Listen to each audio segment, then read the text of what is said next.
You are now listening to Broken Line Podcast, presented by Fish Addictions TV. Broken Line Podcast is sponsored by Ice Strong Titanium Spring Bobber, Eskimo Ice Fishing Gear, 13 Fishing, Striker Ice, Coles Resort of Bemidji, Minnesota, Aaron Eichhorst Photography.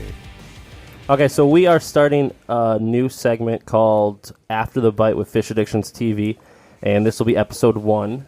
And we have Mike, the host of Fish Addictions TV. We also have Dustin. We also have Jim in the studio, and we got Kanzi in the studio as well. Because Kanzi's going to do something fun. He's going to do, well, it's not fun for, I mean, it's fun for us. I don't know about fun for him, but it's the one chip challenge. He's pretty confident about this. Yeah.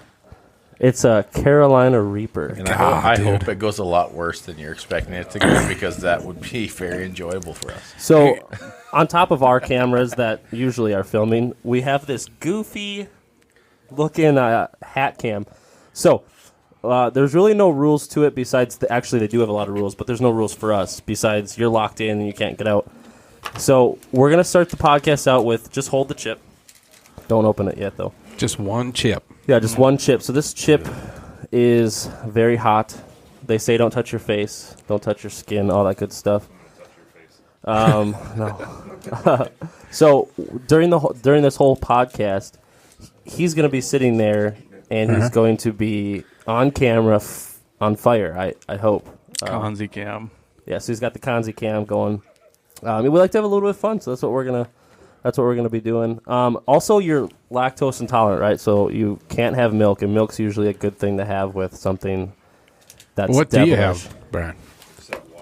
Just a couple things of water. So he has water, and so no swearing, and really, honestly, no talking, because there's not a mic on you. So I'd rather just have you just squirm in the corner while we do our podcast. He's been very confident all weekend, too. He's opening it up.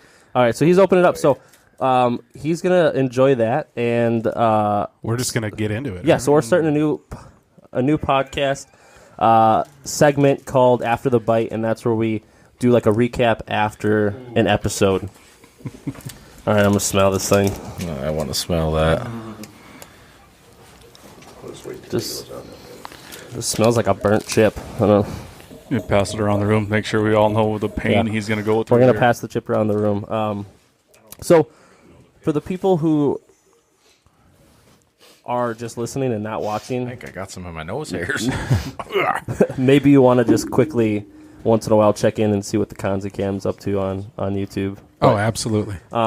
So we're starting this new segment, and we just finished episode 1 of Fish Addictions TV in the Bemidji, Minnesota area. Mike, what did we do? What were we after? What was everything that was about for episode 1? Episode 1, season 3. We put season 2 away last year on a high note, and we've been waiting to get season 3 started off. And the ice, Patrick and Andrew Kraft got out and checked some ice and said it's go time, boys. So we gathered here at Coles and put the smackdown on some crappies. What I still think was super cool about the whole thing was I literally looked it up for the pictures that we took from this fall. It was October 22nd when we were in the boat. 5 weeks ago, we were in a boat on that spot. That's crazy. But we've said it time and time again, and you guys talked about on the other podcasts, is put those fish to sleep before ice, and a lot of times they're still there, early ice. It just goes to show you that holds true in a lot of cases. Yeah, for sure. So we crushed the crappies, 13, 14, 12 on average. What was some of the techniques you guys were going through? Deep basin, not deep basin. What was the depths? What was a little bit of what you guys were going through? While you're saying that, take a bite of the freaking chip. Yeah, right now. it's a super huge distraction. Nope, take the chip. Go ahead, eat it. Oh my gosh. Oh, no. You just went in for a big bite. He's already turning red. Yeah. My guts are turning already for you, buddy. No. It's not good. Not good taste or not good hot? Well, Is it good hot? You're not sweating yet. His face is turning really red. oh, man. Anyway, we'll check in with Brian in a minute or two. Check back in here. So tell me some of the tactics that you guys are doing to put them topside. I mean, first and foremost, we drill a lot of holes, get a lot of holes drilled, have a lot of people out there, and we ended up having 8 or 9 guys out on the ice, and have fun. If you're having fun out on the ice, it kind of always comes together. Oh, absolutely. And that's what we did without giving too much away. Right. I mean, it's You gotta have to watch the show, right. Yeah. With no snowmobiles, we hoofed it out there, everybody, and we didn't just fish one lake. We put a little bit of time and effort into this, so I mean, it'll be a fun show to watch for sure. He says it's not that bad of a chip, so we'll just wait a couple minutes. I think he just swallowed it whole. I wouldn't eat a handful of them, that's for sure. Okay, so what's your feelings for First Ice, for first episode, going into season 3? Ice conditions. What's just overall for the whole episode? What was your thoughts about it?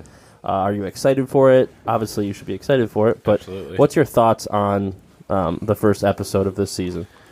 Well, I mean, just getting to this point gets you excited. We got early cold front that come through. Ice started forming.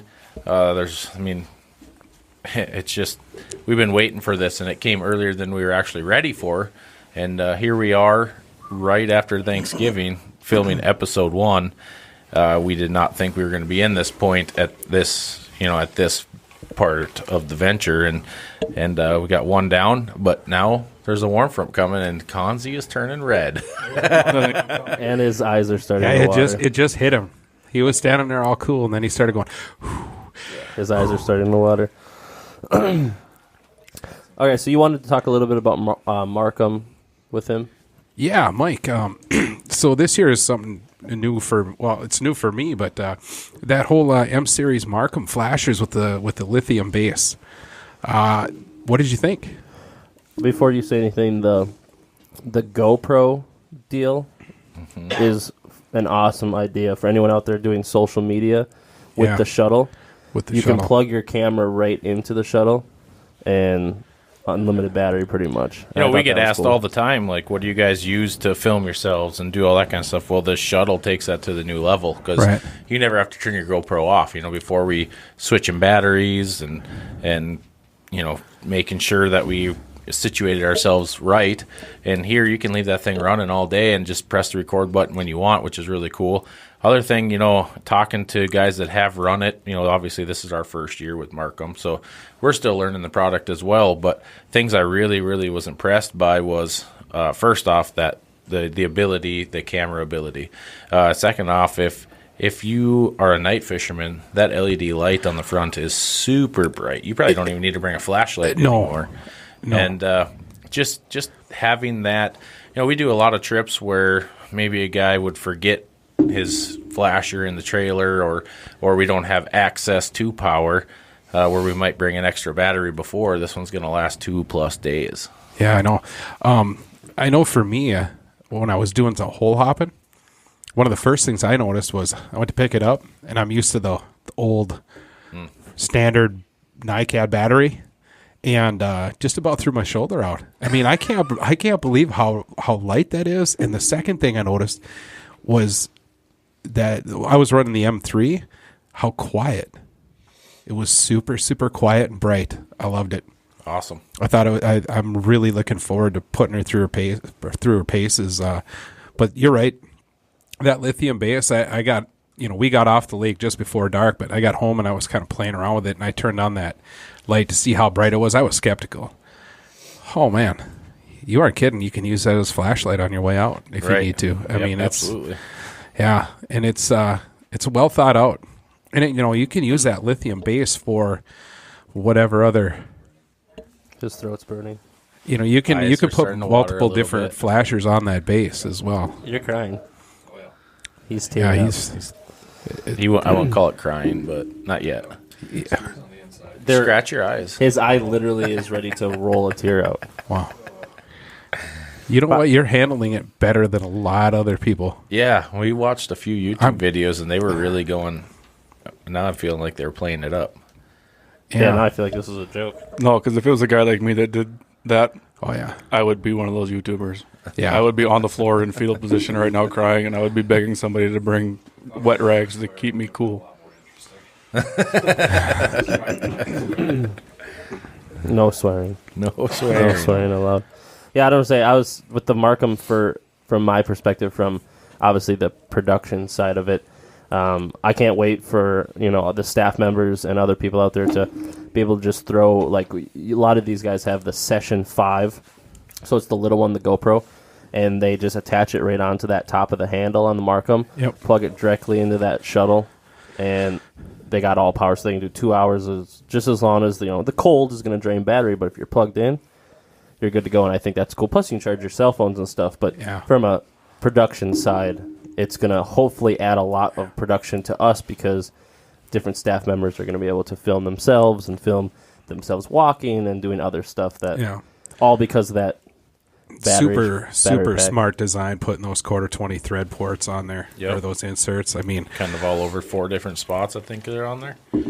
I saw 2 on the top. 2 on the top, 1 on the front, and I don't know if there's 1 in the I think there was only 3. 3. 3? Yep. Wow. 3, and then you could clip one to the handle or do whatever you wanted that way. For sure. That was super cool. The other new piece of equipment I ran and finally put a bunch of holes in was the new Eskimo F1 rocket. Ooh. And I'm speechless. I mean, it's 22 pounds. It just rips through the ice. I mean, unbelievable. It was a great auger. Love it. It's going to be with me I forever. don't know. So usually as a camera guy, I don't try not to carry a lot of crap, because I have cases, so I like the sled and stuff. But yesterday I had to. I didn't have to. I grabbed the rocket auger and I carried it all the way back to the truck. And I don't know how far of a walk that is. Yeah, it's a little ways. A little ways. And I was rotating it from hand to shoulder to hand, just moving it all around. And it was all I could think of is the Jiffy back in the day.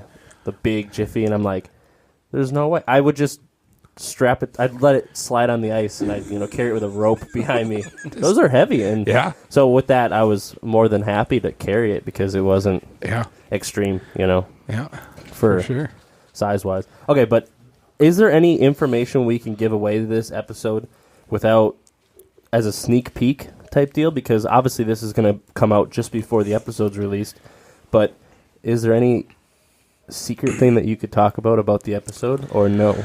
I mean, it's fish addictions to a new level. We have fun, just like we do every time, and it's going to be exciting. This is going to be on this episode for sure. I will say that there's a lot of fish that came up and a lot of laughs, and you can't really give too much away. I mean, we had fun, which we always do. Absolutely. But we did some fish fries. We had our camaraderie as usual. We caught a lot of fish. A lot of nice fish. Crappies, bluegills, more on the crappie side. Some rock bass. Got to throw a couple it in of there. rock bass, of course. But we also hit a different wall of weather, from a rain right before we went out to water on the ice to wind to it soaking through the ice, drop in temperature, and fun times on the ice. I mean, you put all that together, and you're going to get an episode, and that's... I will give out just a little tiny spoiler, because I just happen to be standing there watching it, but I think we have one of the coolest shots... Oh, with Jim? With Jim here, that I think I've ever seen on a TV show. He went deep, we'll just say that. Yeah, and I can't wait to see that, dude. That's going to be awesome. I'll just say that I'm glad that it wasn't one of those 20 below zero days, because I would have been hauling butt back to the truck to change. You'd have been done, but so worth it, man. So worth it. The start to finish of that shot, man, I don't want to say anymore, but just Yep, I won't even say anymore. So we'll just go with that. Yeah, you went deep. It's cool. It's Fish Addictions TV, man. We all got together. We shared a lot of laughs. We caught some fish. We shared more laughs. We, just had a ball out on the ice. That's what Fish Addictions TV is, and that's what we did. We definitely accomplished that this weekend. Episode 1, Season 3. Where we're going next, who knows? First ice safety, no motorized vehicles, all walking. Tips, techniques, fun, lots of fish, big fish, different weather patterns, and camaraderie. All that in a 22-minute episode. Thank you for listening to Broken Line Podcast. Don't forget to follow us on all our social media. Like, share, comment, and subscribe.